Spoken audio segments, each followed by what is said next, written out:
Hey guys, this is Tharmi. Today's story is Love Story. Don't miss it.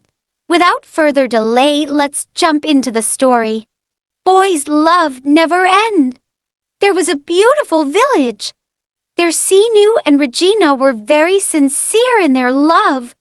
Regina's family doesn't like Sinu. This is the reason why. Regina fights every day in the house. But the family has a lot of affection for her. The reason for their rejection was that Sinu was very poor. One day, her father called Sinu and told her to leave their daughter. Hearing this, Sinu went home worried, made a phone call to Regina and said, "I am going abroad for higher studies. I hope to earn a lot by working there. He asked if you will marry me." Regina said she will consult with her family and hang up the call. However, Regina wants to live with Sinu. She was in the mindset that he was more important than her family. One day, Regina called Sinu and said, "Our family will not accept our marriage, so let's register marriage." He said yes to that, and they got married. Sinu has gone abroad. Regina also went to work to meet her financial needs. One day, when Regina was coming home from work, she got into a car accident and was hospitalized. When Regina woke up, the doctor told her that she would not be able to speak for the rest of her life. The thought of what we're going to do next was running through her mind. A few days later, she was discharged from the hospital and returned home. She thought, "My life is ruined. Why Sinu should suffer with me? Let him marry someone else."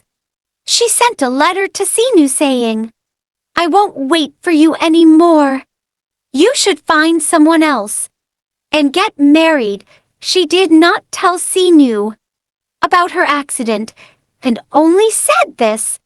Not even a reply came from Sinu, as she did not get peace of mind in her house, so she moved to another environment. Years later, she met her best friend. Best friend tells to her that Sinu is getting married as soon as possible. Regina immediately said, "Don't tell to Sinu about me." She communicated her decision in sign language. A few days later, Regina met her best friend again. She said, "Sinu's marriage invitation is here. You should see it once."